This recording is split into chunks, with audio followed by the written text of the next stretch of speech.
సర్వలోకమునకు వెళ్ళి సర్వ సృష్టికి సువార్తను ప్రకటించుడి. I live 3,000 miles away from my dad. நான் என்னுடைய தகப்பனாருடைய இடத்திலிருந்து 3000 மைல் தொலைவிலே நான் வசிக்கிறேன். నేను నా తండ్రికి 3000 మైళ్ళ దూరంలో ఉండినాను. I rarely saw him. அவரை நான் அடிக்கடி சந்திக்க முடியவில்லை, చూడలేకపోయినాను. And he wouldn't talk on the telephone, so we didn't talk much at all. அவர் தொலைபேசியிலே அதிகமாக பேச மாட்டார், அதனால நாங்கள் அதிகமாக பேசிக் கொண்டிருக்கவில்லை. டெலிஃபோன்ல கூட ఎక్కువ మాట్లాడలేదు. So my children have very little relationship with their grandparents. ஆகையாலே என்னுடைய பிள்ளைகள் பாட்டி தாத்தாவோடு அதிகமான உறவோடு இருக்கவில்லை. పిల్లలు కూడా చాలా చిన్నవారుగా తాత దగ్గర ఉన్నారు. But even for that, my oldest boy said if he did anything, he went anywhere for work. For his work, he went anywhere for his அவருடைய ஊழியம் என்று வரும்போது என்ன இடமாக இருந்தாலும் சரி அதற்காக அவர் சென்று விடுவார். He went anywhere for his work. పని కొరకు ఎక్కడ కూడా వెళ్ళలేదు. He didn't like the fact that I traveled for work too. நான் என்னுடைய வேலைக்காக நான் அப்படியாக பிரயாணம் பண்ணுவது அவருக்கு அவ்வளவு பிடித்தமாக இருந்தது. నేను కూడా పని కొరకు వెళ్ళాలని ఆయన ఆశపడలేదు. I went up to Alaska for work and all the townsfolk said you'll die if you go there. அவர் எப்பொழுதும் I went to Alaska for work and all the townsfolk said you will die there. அங்கே நான் அவர் சென்ற எல்லா அந்த பட்டணங்களுக்கும் நான் அப்படியே சொல்லுவேன், நீங்கள் அங்கே போகிற இடங்களிலே மரித்து போய்விடுவீர்களோ என்பதாக சொல்லுவேன். అనేక పట్టణానికి వెళ్ళి అక్కడ పని చేసి అక్కడ అనుకున్నాను. Okay, there the only church that would preach God's word was the Catholic Church. அங்கே அவர் பிரசங்கிக்கிற அந்த இடமானது ஒரு கத்தோலிக்க சபையிலே பிரசங்கிக்க வேண்டியிருந்தது. నేను పని చేసే స్థలంలో ఉన్నటువంటి చర్చి రోమన్ కేథలిక్ సంఘం. Much to his annoyance, I was attending the Catholic Church. எவ்வளோ அந்த காரியங்களுக்கு எதிர்ப்புல மத்தியிலே நான் அந்த கத்தோலிக்க சபையிலே இஷ்டம் లేకపోయినప్పుడు కూడా ఇక వెళ్ళాను. And because I came late and sat in the back, I didn't know, but I was sitting with the choir. நான் பிந்தி வந்திருந்தேன், நான் அதை கவனிக்கவில்லை. நான் கொயரோடு அமர்ந்திருந்தேன். నేను చివర వచ్చాను, కొయర్తో కూడా పాటల వారితో కూడా కూర్చున్నాను. Because of my good training here in the fellowship, I was a choir member and they valued me very much. நான் இந்த சகவாசத்திலே நல்ல பயிற்சி பெற்றதனாலே ஒரு கொயர் மெம்பராக இருந்தேன். அவர்கள் அதை அதிகமாக கனப்படுத்தினார்கள். సహవాసంలో పెరిగాను కాబట్టి పాటల వారితో కూడా పెరిగాను, వారు నన్ను ఎంతో ప్రేమిస్తున్నారు. Then later I was going for a project in China. பிறகு நான் சீனாவுக்கு ஒரு ப்ராஜெக்ட் விஷயமாக சென்றிருந்தேன். తదుపరి చైనాలో ఒక ప్రాజెక్ట్ కొరకు వెళ్ళాను. This time my mother said, this time you're going to go and die. அப்பொழுது என்னுடைய தாயார் சொன்னால், நீ இந்த முறை நீ போகிறாய், நீ மரித்து போய் விடுவாய் என்றார்கள். అమ్మన్నారు ఈసారి ఇక్కడ నీకు చాలా అపాయం ఉందని. I said, you told me that about Alaska, but you came to visit me. நான் சொன்னேன், போன முறை எனக்கு அப்படி சொன்னீர்கள், ஆனால் என்னை நீங்களே பார்க்க வந்தீர்கள் என்றேன். చివరిసారి నన్ను కలుసుకుంటా అన్నారు, వాళ్ళు కలుసుకోవడానికి వచ్చారు కదా అన్నాను. I said, I'll go there and you'll come visit me. நான் சொன்னேன், நான் அங்கே போறேன், நீங்களும் என்னை வந்து சந்திப்பீர்கள் என்றேன். మీరు వచ్చి నన్ను కలుసుకుంటారని చెప్పాను. Within 6 months they came to visit me. 6 மாதத்திலே அவர்கள் என்னை பார்க்க முடியாக வந்தார்கள். 6 మాసంలోనే వచ్చి నన్ను కలుసుకున్నారు. We were going on a boat on the Yangtze River. Yangtze రివర్లో నాங்கள் ஒரு పడగలో சென்று கொண்டிருந்தோம். యాంటీ రివర్లో మేము ఒక బోట్ మీద ప్రయాణం చేసి వెళ్తున్నాం. And I told my dad, use this quiet just to think. நீங்கள் இந்த அமைதியான நேரத்திலே அதை யோசிக்க முடியாத ஒரு வேலையாக நீங்கள் கொண்டிருங்கள். ఈ నెమ్మదైనటువంటి పరిస్థితి ఇక్కడ ఉంది. And he came up with the idea of the book fairs and the trucks carrying the books. அப்பொழுதுதான் அவர் இந்த புத்தக கண்காட்சியினுடைய அந்த காரியங்களை ட்ரக் லோடுகளிலே அப்படியே புத்தகத்தை எடுத்து செல்லக்கூடிய எண்ணத்தை அவர் கொண்டார். పుస్తక ప్రదర్శన తర్వాత ట్రక్కుల్లో కూడా పుస్తకాలు రావడం గురించి ఆయన మాట్లాడినారు. Me and him, we also had a very harsh relationship. It was either love or hatred. பாருங்கள், நாங்கள் மிகவும் கொஞ்சம் சரசரப்பான அப்படிப்பட்ட உறவையும் கொண்டிருந்தோம். మా ఇద్దరికి కూడా ప్రేమ సహితమైనటువంటి మంచి సంబంధం ఉండినది. We were always trying to see who can stick the first needle in whose eye. யார் முதலாவது அவர் யாருடைய கண்ணிலே ஊசியை குத்த முடியும் என்பதாக பார்ப்பது போல இருப்போம். కను చూపులోనే ఒకడి యొక్క అవసరతలు గ్రహించేవాళ్ళం. So few years ago I told him I'm coming to the May retreat. சில ஆண்டுகளுக்கு முன்பாக நான் நம்முடைய மே ரிட்ரீட்டுக்கு வருகிறேன் என்று சொல்லியிருந்தேன். కొన్ని ఏళ్ల క్రితం మే రిట్రీట్‌కి రావాలని ఆశపడ్డాను. He said, you can't come like that. இப்படியாக வர முடியாது என்பதாக அவர் சொன்னார். I said, what's wrong with me? నీవు రాకూడదు అని అన్నప్పుడు ఎందుకు రాకూడదు అని అడిగాను. He said, you're bald, you go buy a wig. நீ உன்னுடைய சொந்த வழியிலே போகிறாய் என்பதாக அவர் சொன்னார். You're bald. మీరు బాల్డ్ హెడ్ ఉంది మీకు ఉండు అని చెప్పారు. I said, you're not the one to be throwing that rock. நீங்கள் முதலாவது என் மீது கல்லெறிய கூடாது என்றேன். నేను తప్పని మీరు చెప్పలేరు కదా నాన్న. I always had a lot of fun with him. நான் அவரோட அதிக தமாஷான அந்த நேரங்களை கொண்டிருந்தேன். మేము చాలా ఎల్లప్పుడూ తమాషాగా మాట్లాడుకునేవాళ్ళం. I asked him, can I come and help in God's work? நான் வந்து தேவனுடைய ஊழியத்தில் உதவி செய்யட்டுமா என்று ஒரு முறை అలా கேட்டேன். నేను దేవుని సేవకు రావచ్చు అని అడిగాను నేను. He said, you're such a fool, go and destroy someone else's work. నువ్వు వెళ్ళి ఎవరి యొక్క సేవ పాడు చేస్తావు అని అన్నాడు. அதாவது நீ மற்றவர் అంత బుద్ధిహీనుడు. I said, it takes a fool to know a fool. నేను అన్నాను దేవుని సేవ చేయడానికి బుద్ధిహీనులే కావాలని అన్నాను. A few years later, his tune changed and he said, come and help in God's work.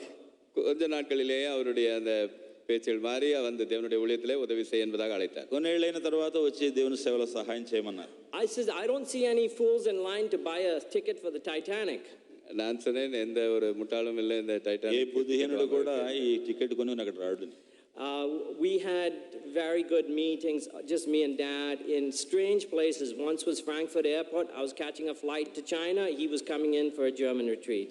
Frankfurt ஏர்போர்ட்டிலே ஒரு முறை நான் சீனாவிலிருந்து வந்து கொண்டிருந்த வேளையிலே அவர் ரிட்ரீட்டுக்காக அங்கே அந்த ஏர்போர்ட்டுக்கு வந்திருந்தார். அப்படியாக நாங்கள் அநேக வினோதமான இடங்களிலே ஒருவர் சந்தித்துக் கொள்வோம். నేను చైనాకు విమానంలో వెళుతున్నాను, నాన్నగారు కూడా జర్మనీ వెళ్ళడానికి విమానంలో వస్తున్నారు. మాకు చాలా మంచి సంబంధమైనటువంటి కూటాలు కలిగినాయి. He was so consumed with God's work.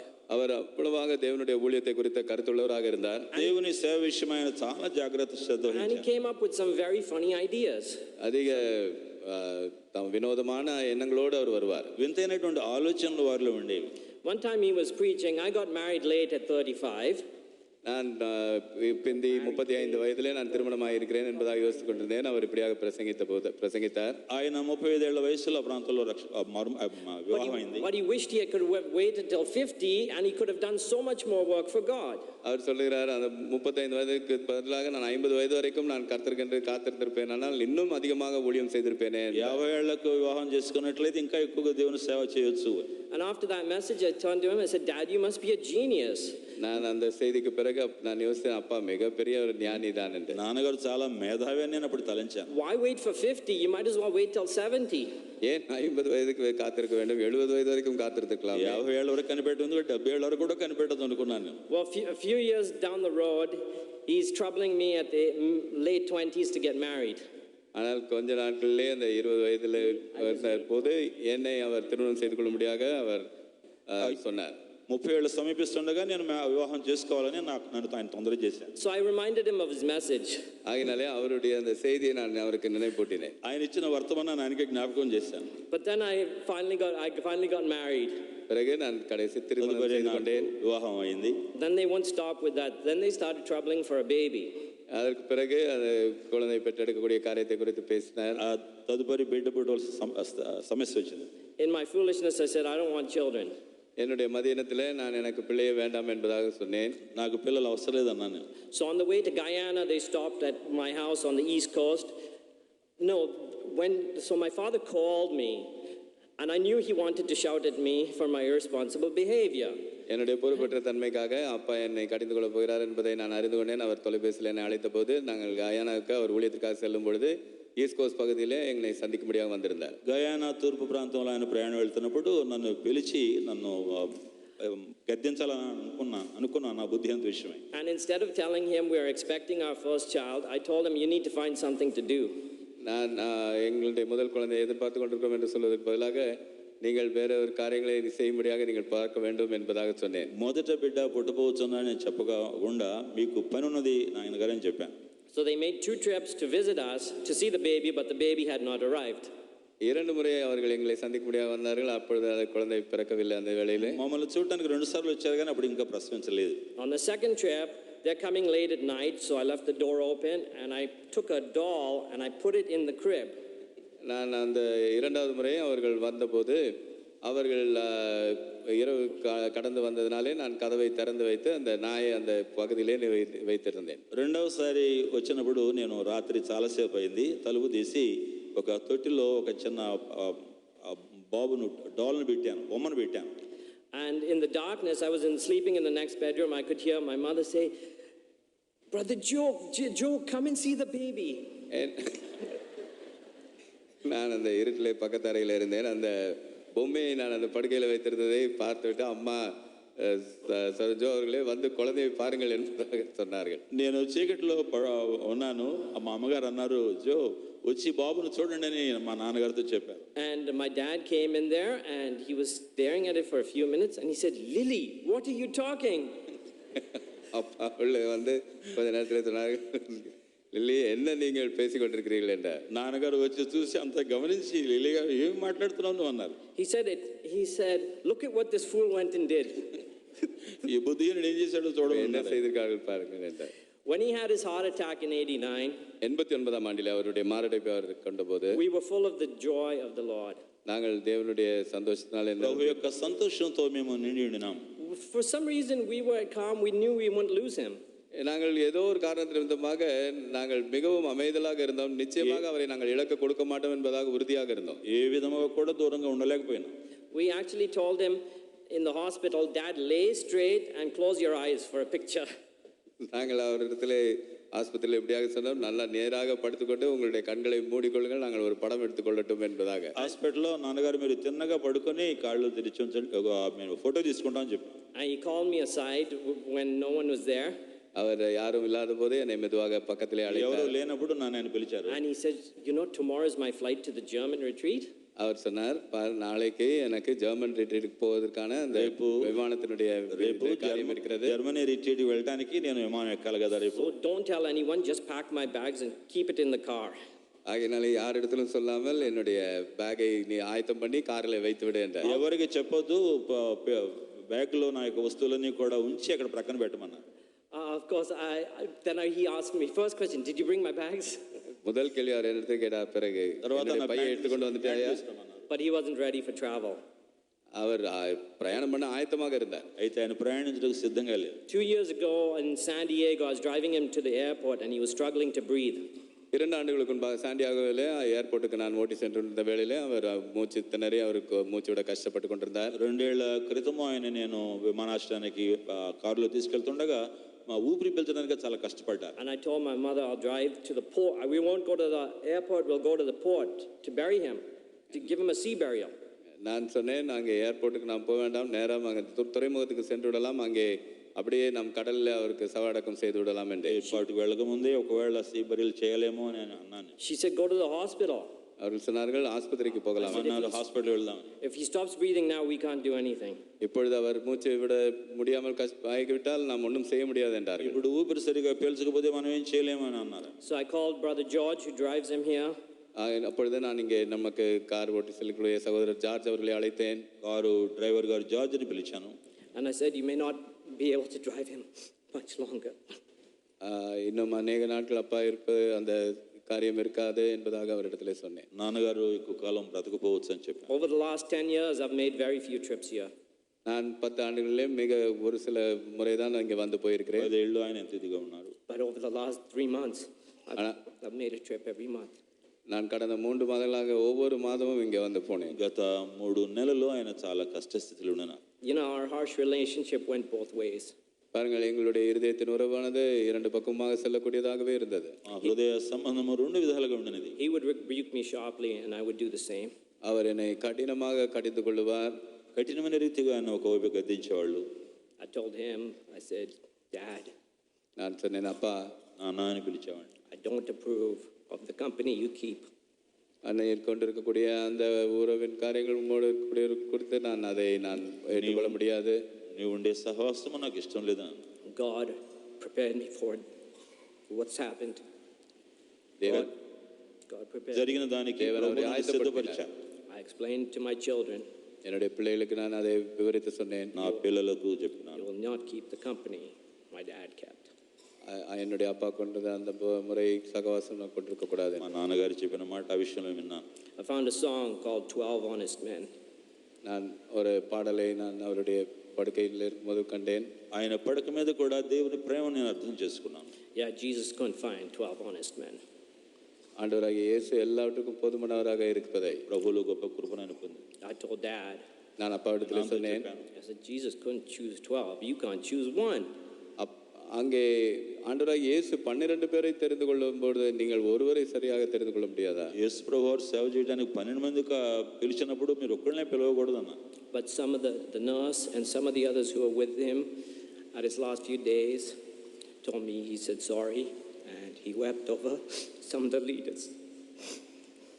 அவர் கூட இருந்த அந்த தாதிமார்கள் மற்றவர்கள் அவர் கடைசி நாட்களிலே அவருடைய காரியத்தை குறித்து சொன்னார்கள். ఆయనతో కూడా చివరి దినాల్లో ఉన్నటువంటి వారితో కొంత కన్నీరు కార్చినారు. The same harshness he gave to me, I gave it right back to him.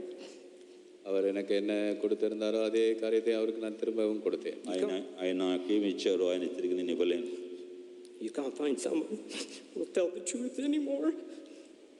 అలాంటి వ్యక్తిని మనం ఇక్కడ కనుగొనలేము. But he did. He did. அவர் செய்தார்.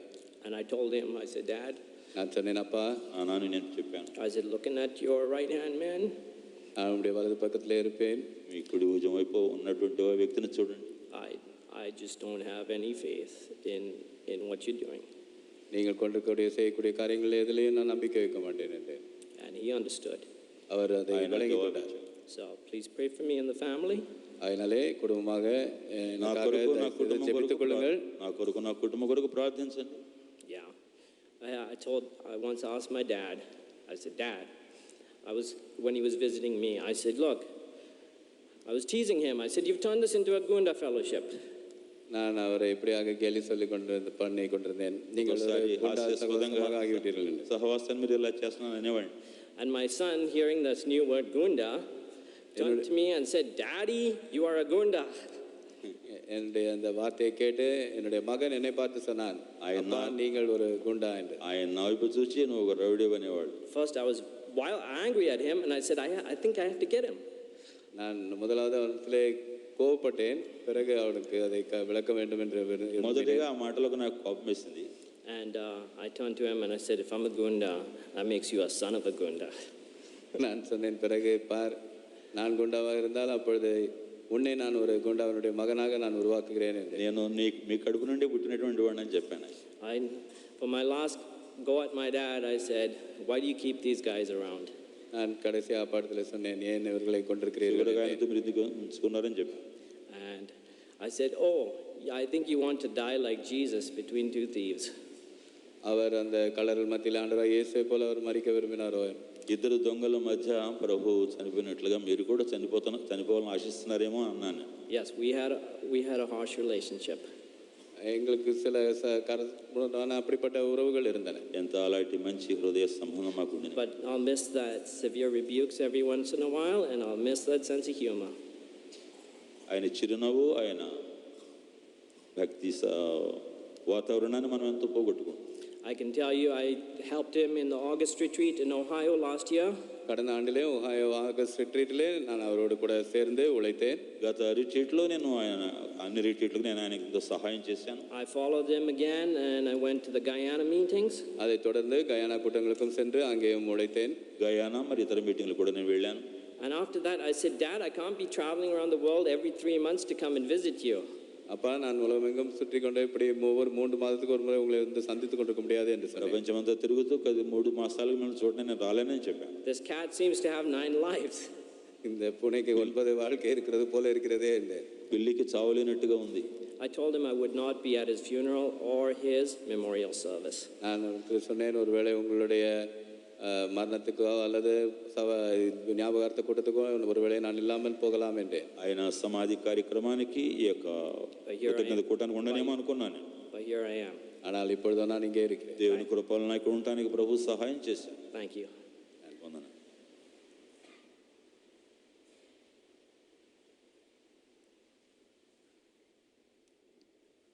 Now we shall have a tribute from Brother Priyanand, who's serving the Lord in Vijayawada. விஜயவாடாவிலே ஊழியம் செய்து கொண்டிருக்கிற